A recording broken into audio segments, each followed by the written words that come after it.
प्रिय दर्शकों, सादर अभिनंदन वंदन। मैं आचार्य विनोद आप सबका अपने चैनल पर स्वागत अभिनंदन करता हूं।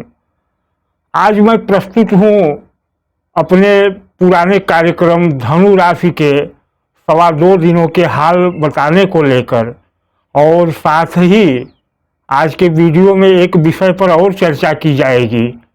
वह विषय है कि जब धनु राशि में राहु, यह राहु जब चतुर्थ भाव में गोचर करेंगे 30 अक्टूबर को, तो इनकी पंचम दृष्टि 1, 2, 3, 4, 5 पांचवी दृष्टि पड़ेगी अष्टम भाव पर, जहां चंद्रमा की कर्क राशि है।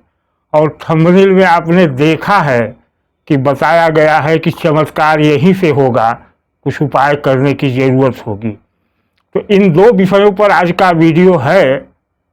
और पहले मैं 2.25 दिनों के धनु राशि के राशिफल या कह लीजिए उनके हाल को प्रस्तुत करूंगा, क्योंकि कल 10 अक्टूबर सुबह 5:15 पर चंद्रमा जो अभी यहाँ है अष्टम में है, यह चंद्र चले जाएंगे पंचम भाव में। यहाँ पंचम भाव में चंद्रमा चले जाएंगे कब? कल सुबह 10:15 तक। और यह चंद्रमा पंचम भाव में रहेंगे 2.25 दिन, यानी 12 अक्टूबर सायंकाल 6:18 तक।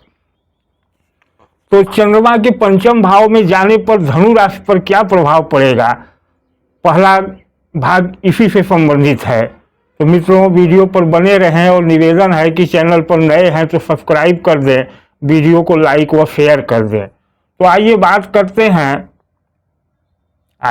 करते हैं कि जब चंद्रमा पहुंच रहे हैं पंचम भाव में तो ग्रह स्थितियाँ क्या होंगी।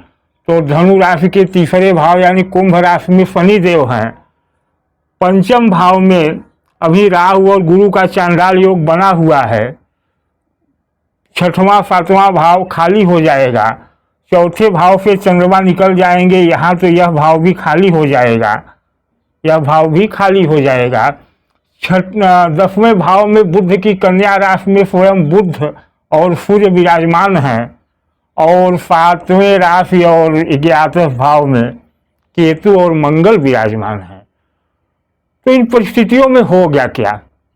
तो मित्रों, जैसा मैंने बताया कि चंद्रमा है मन, और धनु राशि में अष्टम का स्वामी जा रहा है अपने से द्वितीय भाव में, भाग्य भाव में। भाग्य भाव यूं भी चंद्रमा बड़ा अच्छा करता है, अच्छा हो जाता है, लेकिन यहाँ गया चंद्रमा 2 ग्रहों के प्रभाव में रहेगा, और 2 नहीं 4 ग्रहों के प्रभाव में। किसके? एक तो सूर्य शुक्र के प्रभाव में रहेगा, क्योंकि शुक्र के साथ युति में जाएगा। अब शुक्र क्या है? तो शुक्र है ऐश्वर्य और भोग। और सूर्य के प्रभाव में भी रहेगा, क्योंकि सूर्य की राशि में जा रहा है। साथ ही शनि वक्री हैं, इनकी दृष्टि सीधी रहेगी इस भाव पर। और साथ ही राहु गुरु वो जो पंचम भाव में बैठे हैं चांडाल योग, तो इस चांडाल योग में भंग तो हो गया है अंश बल के कारण, लेकिन अभी इन ग्रहों की दृष्टि 5वीं दृष्टि पंचम भाव पर रहेगी। तो भाग्य भाव में या नवम भाव में गया या चंद्रमा धनु राशि का 5 ग्रहों की दृष्टि से दृष्ट रहेगा, या 5 ग्रहों के प्रभाव में रहेगा। तो इस अनुसार होगा क्या? तो कहीं न कहीं आपके अंदर अति विचित्र प्रसन्नता के भाव भी उत्पन्न करेगा। यह बृहस्पति आपको एक उच्च भाव देगा, और चंद्रमा नवम भाव में जाता है तो कहीं न कहीं से धन आने का व्यवस्था करता है, तो आपको धनागम भी मिल सकता है। साथ ही शुक्र के प्रभाव में चंद्रमा रहेगा 2.25 दिन, तो आप लग्जरी चीज़ों के, लग्जरी खाने के, रेस्टोरेंट होटल आदि में घूमने का भी प्रोग्राम बना सकते हैं, और इसमें आपका धन व्यय भी हो सकता है। और तत्पश्चात जब शनि की दृष्टि है चंद्रमा पर, तो शनि चिंता और पीड़ा के कारक हैं, तो यह चिंता और पीड़ा भी आपको मिलेगी। लेकिन कब? जब चंद्रमा अंश बल में कमजोर होगा, साथ ही सूर्य जिस राशि में गोचर हो रहा है वह कमजोर होंगे। तो लेकिन अगर सूर्य मजबूत रहे, चंद्रमा अच्छा रहा, तो आपको धन लाभ भी होगा, कहीं न कहीं से धन का आगमन होगा। साथ ही आप घूमने फिरने भी जा सकते हैं, किसी धार्मिक कार्यक्रम में या धार्मिक आयोजन में शामिल हो सकते हैं, या आपके घर पर भी धार्मिक आयोजन अनुष्ठान हो सकता है। वैसे भी यह पितृपक्ष चल रहा है, तो इसमें पितरों की सेवा से बड़ा धार्मिक अनुष्ठान कुछ भी नहीं है। लेकिन शनि की 7वीं दृष्टि तो अपना प्रभाव दिखाएगी, क्योंकि शनि की दृष्टि चंद्रमा पर थोड़ा सा घातक परिणाम लाती है। तो यह आपको बेवजह की चिंता या तनाव देगी, और तनाव यही देगी कि हो सकता है आमदनी से अधिक खर्चे की व्यवस्था बन जाए, क्योंकि चंद्रमा शुक्र के साथ जा रहा है और सूर्य की राशि में जा रहा है। तो सूर्य क्या है? सूर्य है आत्मसम्मान, आत्मबल, और कहीं न कहीं आत्मसम्मान और आत्मबल के लिए मनुष्य दिखावे में आ जाता है, और दिखावे में आने पर शुक्र और बृहस्पति रूपी धन खत्म हो जाता है या खर्च हो जाता है। क्योंकि जब दिखावे में आएगा तो वैभव में जाएगा, और वैभव के लिए प्रदर्शन करेगा तो गुरु यानी धन खर्च होगा, तो शनि की पीड़ा मिल सकती है। तो करे क्या?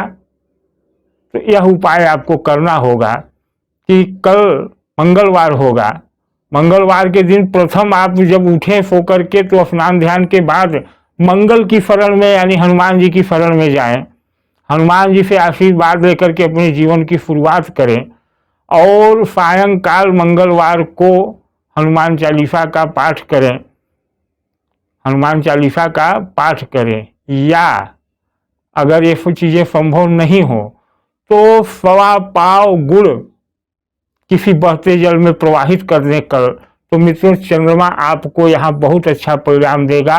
उपाय केवल एक ही करना है, या तो हनुमान जी के शरण में जाएं या बहते जल में 1.25 पाव 1.25 किलो गुड़ प्रवाहित कर दें, कि चंद्रमा अगले 2.25 दिनों तक जब तक इस प्रभाव में रहेगा आपको कभी नकारात्मक प्रभाव नहीं देगा, और आपके पास जो भी इन 2.25 दिनों में धन आएगा वह धन कहीं व्यर्थ में न खर्च होकर के आपके लिए संग्रह का कार्य करेगा। यह तो बात हो गई मित्रों 2.25 दिन में चंद्रमा के इस प्रभाव का और इससे बचने के लिए उपायों का। अब बात करते हैं वीडियो के दूसरे भाग की। दूसरा भाग जैसा मैंने कहा कि जब इस राहु का गोचर यहाँ हो जाएगा 30 अक्टूबर को, तब इस राहु की पंचम दृष्टि पड़ेगी यहाँ, ये पंचम दृष्टि पड़ेगी यहाँ अष्टम भाव में, और मैंने कहा कि यही चमत्कार होगा। 7वीं दृष्टि पड़ जाएगी यहाँ और 9वीं दृष्टि पड़ जाएगी यहाँ। अब यह 7वीं दृष्टि पड़ रही है 10वें भाव पर, कार्य भाव पर। वहाँ उस समय सूर्य बुध नहीं रहेंगे 30 अक्टूबर को, लेकिन 9वीं दृष्टि पड़ रही है व्यय भाव पर। यह व्यय भाव क्या है? यह व्यय भाव है अपने से दूर जाना, यानी चीज़ें आपसे दूर हों या आप अपनी चीज़ों से दूर हों तो व्यय भाव है। लेकिन चमत्कार प्रारंभ होगा पंचम दृष्टि से जो 8वें भाव पर है, और उपाय भी यही करनी है। यह 8वां भाव क्या है मित्रों, समझने की बात है। मैंने पिछले वीडियो में कुछ कहा था। 8वां भाव को कहा जाता है दुर्भाग्य का भाव, अचानक घटने वाली घटनाओं का भाव, और कहीं न कहीं इस पे आपके जीवन का भी विचार किया जाता है, क्योंकि यह मृत्यु का भाव है तो जीवन का भी भाव यहीं से लिया जाता है। यह तो सामान्य परिभाषा है इस 8वें भाव की, लेकिन 8वां भाव कुछ इससे अधिक है, कुछ इससे गहरा रहस्य है। क्या? तो 8वां भाव 9वें भाव का 12वां भाव है, यानी 9वें का व्यय भाव है, यानी भाग्य के हानि का भाव है, जो भाग्य का हानि करता है, एक परिभाषा। दूसरा 8वां भाव 7वें भाव का दूसरा भाव है, और दूसरे भाव को हम धन परिवार कुटुंब वाली कहते हैं। दूसरे परिवार को हम धन परिवार कुटुंब वाली कहते हैं।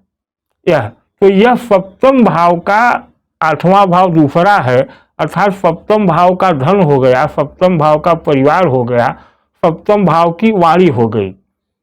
अब समझना होगा कि 7वें भाव आपके जीवन में क्या है। तो 7वें भाव मैंने बता चुका है कि पत्नी का भाव, पार्टनर भाव, अंतरंग संबंधों का भाव, और साथ ही पत्नी का भाव मतलब पुरुष के लिए पत्नी, अगर यह पुरुष है तो यह पत्नी, अगर यह स्त्री है तो पुरुष, यानी आपके विरोधी का भी भाव। सातवां भाव क्या है? आपका पार्टनर, आपका जीवन साथी और आपका विरोधी, यह तीन भाव यहाँ से देखे जाते हैं। तो यह तीन का, यह परिवार कुटुंब वाली धन यानी ये इन तीनों का, आपके पार्टनर का, आपके विरोधी का और आपकी पत्नी या पति का धन भाव, कुटुंब भाव, वाणी भाव है। और इसीलिए यह आपके भाग्य का हानि भाव बनता है, क्योंकि जब इस भाव की वाणी या परिवार या धन खराब होगा तो आपके भाग्य का तो व्यय होगा ही, क्योंकि अगर आपके पार्टनर का हानि हो रहा है तो कहीं न कहीं हानि आपकी हो रही है, तो इसलिए यह आपके भाग्य का व्यय भाव है। अब राहु की पंचम दृष्टि यहाँ पड़ेगी तो चमत्कार क्या होगा और करना उपाय क्या होगा? तो यदि आप पुरुष हैं तो, आप पुरुष हैं और विवाहित पुरुष हैं तो यह अष्टम भाव पड़ेगा। यहाँ राहु अचानक घटने वाली घटनाओं के कारक है। राहु वह बिंदु है जहाँ अचानक ऊर्जा उत्पन्न होती है। जैसा मैं बता चुका हूँ कि राहु कब बनता है, तो पृथ्वी और चंद्रमा की जो गति की कक्षाएं हैं, उन कक्षाओं का जो कटान बिंदु है वही राहु है। तो जब चंद्रमा उस कटान बिंदु पर पहुंचता है तो ऊर्जा उत्पन्न होती है, अर्थात राहु उत्पन्न होने वाली वह अचानक ऊर्जा है जो प्रकाश कर देती है, जैसे आसमान में बिजली चमकती है। अब उस प्रकाश में प्रकाश तो होता ही है, लेकिन उससे हानियां भी संभव हो जाती हैं, क्योंकि वह बिजली जहाँ गिरती है वहाँ तो हानि हो जाती है, और बिजली चमकी है तो कहीं ना कहीं गिरेगी। तो अब बचाना आपको उसी को है कि बिजली चमके जरूर, लेकिन जहाँ गिरे वहाँ आपका नुकसान न हो, या ऐसी जगह गिरे जहाँ आपका नुकसान न हो। तो यह अष्टम भाव है, तो पहली बिजली तो यही गिरेगी। और राहु अचानक के कारक है, और यह अष्टम भाव भी मैंने कहा कि अचानक घटने वाली घटनाओं का कारक है। तो यह जब आपके परिवार यानी पत्नी का कुटुंब भाव वाणी भाव है और आप पुरुष हैं, अर्थात पत्नी का धन भाव है, तो अगर आपकी पत्नी का धन बढ़ेगा तो आपका भी धन बढ़ेगा, क्योंकि यह आपके धन के सामने है। तो अगर यह भाव सबल होगा, सात्विक होगा, सकारात्मक होगा, तो आपका यह सकारात्मक होगा। इसके लिए आपको करना क्या है? तो इस पूरे राहु के गोचर का अच्छा फल लेने के लिए आप अपनी पत्नी को एक विशेष मंगल सूत्र धारण कराएं, जो राहु, मंगल और शुक्र के मंत्रों से अभिमंत्रित है। मेरे संस्थान द्वारा बना यह मंगल सूत्र और प्योर गोल्ड और 22 कैरेट गोल्ड की गारंटी के साथ उपस्थित होगा, जो भी व्यक्ति ऑर्डर देंगे। यह इसकी डिजाइन आप देख रहे हैं, इसमें एक यंत्र जुड़ा है, और उस यंत्र में राहु का, मंगल का, शुक्र का, चूंकि शुक्र ही कारक है आपके दाम्पत्य सुखों का, और बृहस्पति कारक हैं आपके धन के, आपके भाग्य के, और मंगल कारक हैं आपकी ऊर्जा के, यानी आपके समस्त कारकत्वों को के ग्रहों का बीज मंत्र द्वारा इसमें समापन किया कराया गया है, जो 14 दिन जाप के उपरांत तैयार होता है। तो आप अगर इस यंत्र को अपनी धर्म पत्नी को धारण कराते हैं तो आपको, चूंकि पत्नी का धन भाव बढ़ेगा, यानी पत्नी का वैभव बढ़ेगा, और जब वैभव बढ़ेगा तो निश्चित है आपका धन भाव बढ़ेगा। आशा करता हूं कि मेरे कथन को आप समझ रहे हैं, समझ गए होंगे। और यदि आप स्त्री हैं और आप धनु राशि के हैं तो फिर अपने पति को यह यंत्र पहनवाएं। यह यंत्र भी उसी अनुसार निर्मित है जिस अनुसार यह मंगलसूत्र निर्मित है। इससे आपको काफी लाभ मिलेगा, क्योंकि मित्रों ग्रहों का गोचर कुछ भी हो, जब तक आप उसके अनुरूप उपाय नहीं करेंगे लाभ नहीं होता। और तब हम बाद में कहते हैं कि ज्योतिष तो कुछ कहता है, होता कुछ नहीं। ज्योतिष उपायों की बात करता है, उपायों को करेंगे तो निश्चित लाभ होगा। वीडियो कैसा लगा कमेंट में लिखें, और चैनल पर नए हो तो सब्सक्राइब कर लें। धन्यवाद, नमस्कार।